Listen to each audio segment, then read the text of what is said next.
In this video, we take a hilarious and insightful journey through the chaotic world of the American stock market, where giants like Apple, Amazon, Nvidia, and the mysteriously vanished Sugar Co. reign supreme.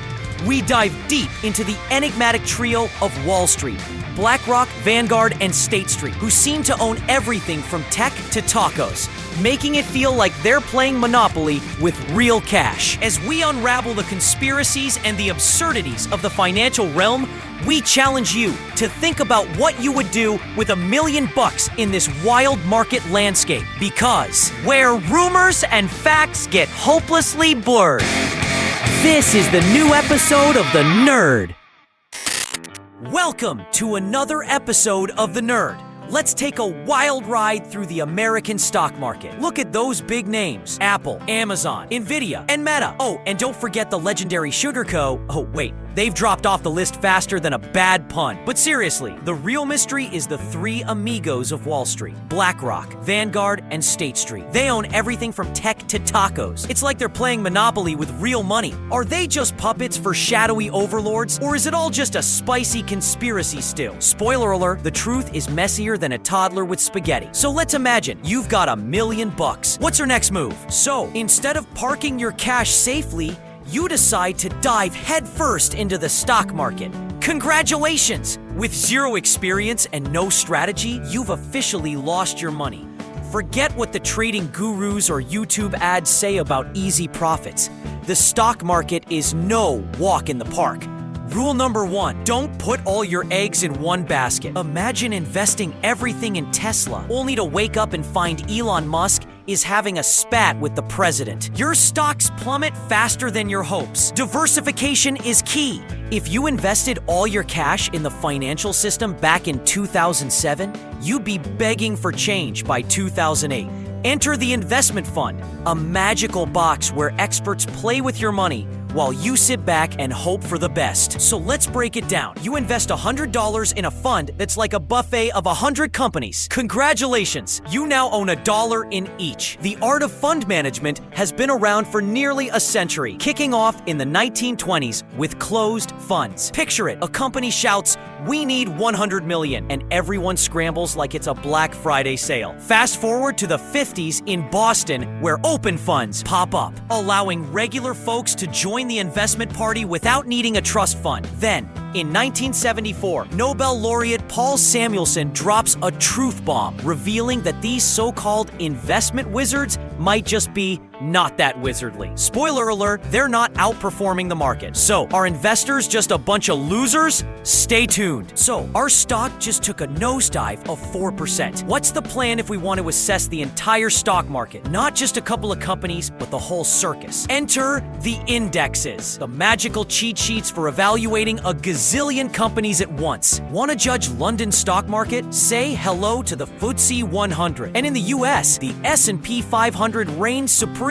measuring 500 of the biggest players. If your investment fund isn't outpacing the S&P, it's like bringing a spoon to a knife fight. In the long run, the S&P 500 is the heavyweight champion. Nobel Prize winner Paul Samuelson suggests a revolutionary idea. Why not create a fund that just copies the S&P? No experts, no fuss, just pure, unadulterated, passive investing. Welcome to the wild world of investing, where the S&P 500 is your bossy GPS, saying right or left as you blindly follow. I call this brilliant concept the sheep box, a fund that just mimics the index like a parrot with a bad sense of direction. Sure, diversifying across 500 companies sounds great, but let's be real, it's not that simple. The index doesn't treat all companies equally. It plays favorites, getting big shots more clout and leaving the little guys in the dust. So we'll just follow the index like obedient sheep, buying and selling on its whims. And if you think we're picking sides between Uber and Lyft, think again. We're buying them both. Just ask John Bogle. He's been onto this for over 20 years, and he's not slowing down anytime soon. Ladies and gentlemen, gather round. Turns out managed funds are not the golden geese they claim to be. Just follow the index, folks. Enter Bogle, who graduated in 1951 with flying colors and promptly joined Wellington Fund, the creme de la creme of fund management in Boston. Fast forward, he climbs the corporate ladder until the board, hungry for risk, shouts, "No risk, no fun." But Bogle, the cautious chap, gets the boot after 23 years. Undeterred, he decides to start fresh, luring clients away like a barber opening shop next to a rival. Inspired by an article and the story of the Duke of Wellington, he names his new venture Vanguard. On December 31st, 1975, he launches the first passive index fund. A fund without a manager? Absurd! But hey, it just follows the S&P 500. Easy peasy. Imagine, dear investor, you tossed $1 million into the US stock market back in 1945 and left it there for 30 years.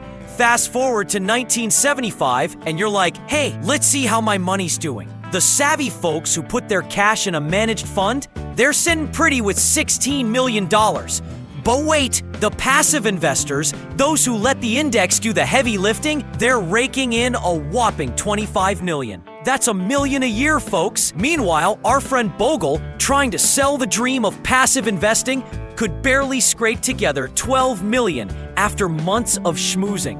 And the traditionalists? They're laughing it off, dubbing his idea Bogle's folly. Because who needs simplicity when you can have a headache, right? So picture this. Wall Street is buzzing with pamphlets screaming, "Stop those index funds." Apparently, passive investing is now the villain of capitalism. You know, the world order that crushed the Soviet Union and champions competition. Experts, the stock-picking wizards, deserve your cash, not some lazy fund. But hold on. They claim index funds are practically communism. Buying all competitors equally might as well be Karl Marx himself. Enter Mr. Bogle, determined to invest during the 70s when the US economy was crawling on its belly. Post-recession, oil prices soaring, and consumers feeling the pinch. Yet, after a decade of bouncing back, the S&P 500 skyrocketed over 240%. Thanks to Bogle, Vanguard became the cool kid on the block, rolling out funds for every investor's whim.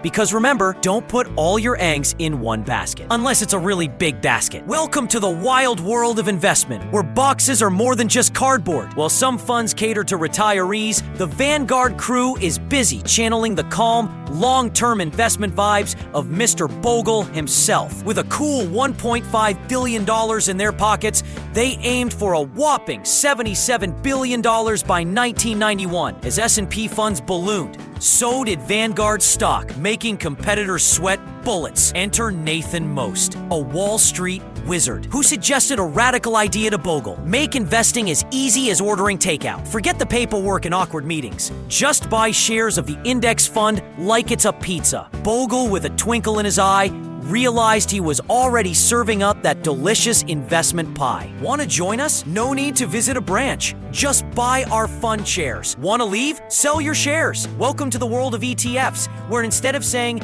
"Wow, what a genius idea," Google just rolls its eyes like you're just collecting pennies. People will be glued to their portfolios like, "What's happening? The fund's up. Oh no, it's down." This is long-term investing, my friend. But you're inviting in investors with bad habits. When stocks soar, they forget all about investment rules, pulling their money out at the first sign of trouble. Google wanted folks to just park their cash and forget it. But Nathan's idea was too easy. Fast forward to 1993. State Street launches the Spider, aka Spider, letting you invest in 500 companies for less than $50. Suddenly, the average Joe is a stock market player, and everyone's scrambling to copy the success. By 2000, Barclays jumps in with iShares, launching 47 funds to cover every strategy imaginable. Picture this, a salad bar of investment options, where you can pick the fanciest boxes tracking your favorite indices, like the S&P 500. Meanwhile, the Dow Jones is over there flexing with its 30 big shot companies, while the Russell 2000 is trying to prove that 2,000 smaller firms can party too. As competition heats up, fund managers are inventing indices like they're naming pets. Get me the pharmaceutical index. How about a weapons index? Let's throw in a real estate index while we're at it. Enter Bogle, the investment guru, who's suddenly the toast of the town in the 90s. But he's skeptical about ETFs, thinking they're misusing his genius. Fast forward to 2001, and Vanguard decides decides to join the ETF rave, but with a name like Viper, yikes. Investors were horrified, so they settled on Vanguard ETF, ushering in a new era of stock market fun, where everyone's investing in funds instead of individual stocks. Let the party begin. Money-making schemes popping up like popcorn. And let me tell you, my dear friend, when I raise my voice like this, you know disaster is lurking just around the corner. Remember 2008, the year half of my online economic content vanished into thin air? The US mortgage crisis struck, causing one of the biggest stock market crashes in history, sending indicators plotting. Amidst this chaos, one guy was watching the whole circus from a distance. Who? None other than Larry Fink, the big cheese behind BlackRock. This guy's like the emperor of empires. He started BlackRock in '88 as a sidekick to Blackstone, and by '92, they were ready to break free and become a powerhouse on their own. Talk about a glow-up. Once upon a time, in the land of wealth management, BlackRock decided to take a leap into the stock market. Back in the early 2000s, our buddy Fink thought exchange-traded funds, ETFs, were the shiny new toys. But his company was busy playing with other investment shapes, believing that leaving home meant losing value.